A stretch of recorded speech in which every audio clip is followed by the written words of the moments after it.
You're only young once, they say, but doesn't it go on for a long time? More years than you can bear. By Hilary Mantel. Chapter 1. A Monster Calls. The monster showed up just after midnight. As they do. Connor was awake when it came. He'd had a nightmare. Well, not a nightmare. The nightmare. The one he'd been having a lot lately. The one with the darkness and the wind and the screaming. The one with the hand slipping from his grasp, no matter how hard he tried to hold on. The one that always ended with "Go away," Connor whispered into the darkness of his bedroom, trying to push the nightmare back, not let it follow him into the world of waking. Go away now. He glanced over at the clock his mom had put on his bedside table. 12:07. 7 minutes past midnight. Which was late for a school night, late for a Sunday, certainly. He told no one about the nightmare. Not his mom, obviously, but no one else either, not his dad in their fortnightly, or so, phone call, definitely not his grandma, and no one at school. Absolutely not. What happened in the nightmare was something no one else ever needed to know. Connor blinked groggily at his room, then he frowned. There was something he was missing. He sat up in his bed, waking a bit more. The nightmare was slipping from him, but there was something he couldn't put his finger on, something different, something. He listened, straining against the silence, but all he could hear was the quiet house around him, the occasional tick from the empty downstairs or a rustle of bedding from his mom's room next door. Nothing. And then something. Something he realized was the thing that had woken him. Someone was calling his name. Connor. He felt a rush of panic, his guts twisting. Had it followed him? Had it somehow stepped out of the nightmare and? Don't be stupid, he told himself. You're too old for monsters. And he was. He turned 13 just last month. Monsters were for babies. Monsters were for bedwetters. Monsters were for Connor. There it was again. Connor swallowed. It had been an unusually warm October, and his window was still open. Maybe the curtains shushing each other in the small breeze could have sounded like Connor. All right, it wasn't the wind. It was definitely a voice, but not one he recognized. It wasn't his mother's, that was for sure. It wasn't a woman's voice at all, and he wondered for a crazy moment if his dad had somehow made a surprise trip from America and arrived too late to phone and Connor. No. Not his dad. This voice had a quality to it, a monstrous quality, wild and untamed. Then he heard a heavy creak of wood outside, as if something gigantic was stepping across a timber floor. He didn't want to go and look. But at the same time, a part of him wanted to look more than anything. Wide awake now, he pushed back the covers, got out of bed, and went over to the window. In the pale half-light of the moon, he could clearly see the church tower up on the small hill behind his house, the one with the train tracks curving beside it, two hard steel lines glowing dully in the night. The moon shone, too, on the graveyard attached to the church, filled with tombstones you could hardly read anymore. Connor could also see the great yew tree that rose from the center of the graveyard, a tree so ancient it almost seemed to be made of the same stone as the church.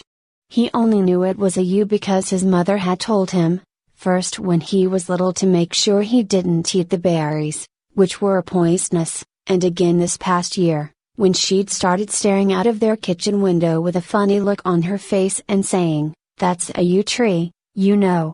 And then he heard his name again. Connor. Like it was being whispered in both his ears. "What?" Connor said, his heart thumping, suddenly impatient for whatever was going to happen. A cloud moved in front of the moon, covering the whole landscape in darkness, and a whoosh of wind rushed down the hill and into his room, billowing the curtains. He heard the creaking and cracking of wood again, groaning like a living thing, like the hungry stomach of the world growling for a meal. Then the cloud passed, and the moon shone again. On the yew tree. Which now stood firmly in the middle of his back garden. And here was the monster. As Connor watched, the uppermost branches of the tree gathered themselves into a great and terrible face, shimmering into a mouth and nose and even eyes, peering back at him. Other branches twisted around one another, always creaking, always groaning, until they formed two long arms and a second leg to set down beside the main trunk.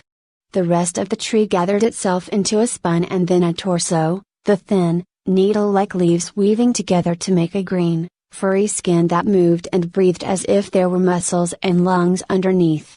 Already taller than Connor's window, the monster grew wider as it brought itself together, filling out to a powerful shape, one that looked somehow strong, somehow mighty. It stared at Connor the whole time, and he could hear the loud, windy breathing from its mouth. It set its giant hands on either side of his window, lowering its head until its huge eyes filled the frame, holding Connor with its glare. Connor's house gave a little moan under its weight. And then the monster spoke. "Connor O'Malley," it said, a huge gust of warm, compost-smelling breath rushing through Connor's window, blowing his hair back. Its voice rumbled low and loud, with a vibration so deep Connor could feel it in his chest. "I have come to get you, Connor O'Malley," the monster said, pushing against the house, shaking the pictures off Connor's wall, sending books and electronic gadgets and an old stuffed toy rhino tumbling to the floor. A monster, Connor thought. A real, honest-to-goodness monster. In real, waking life. Not in a dream, but here, at his window. Come to get him. But Connor didn't run. In fact, he found he wasn't even frightened. All he could feel, all he had felt since the monster revealed itself, was a growing disappointment. Because this wasn't the monster he was expecting. "So come and get me then," he said. A strange quiet fell. "What did you say?" the monster asked. Connor crossed his arms. "I said, come and get me then." The monster paused for a moment, and then with a roar it pounded two fists against the house. Connor's ceiling buckled under the blows and huge cracks appeared in the walls. Wind filled the room, the air thundering with the monster's angry bellows. "Shout all you want," Connor shrugged, barely raising his voice. "I've seen worse." The monster roared even louder and smashed an arm through Connor's window, shattering glass and wood and brick. A huge, twisted, branch-wound hand grabbed Connor around the middle and lifted him off the floor. It swung him out of his room and into the night, high above his back garden, holding him up against the circle of the moon, its fingers clenching so hard against Connor's ribs he could barely breathe. Connor could see raggedy teeth made of hard, knotted wood in the monster's open mouth, and he felt warm breath rushing up towards him. Then the monster paused again. "You really aren't afraid, are you?" "No," Connor said. "Not of you, anyway." The monster narrowed its eyes. "You will be," it said. "Before the end." And the last thing Connor remembered was the monster's mouth roaring open to eat him alive.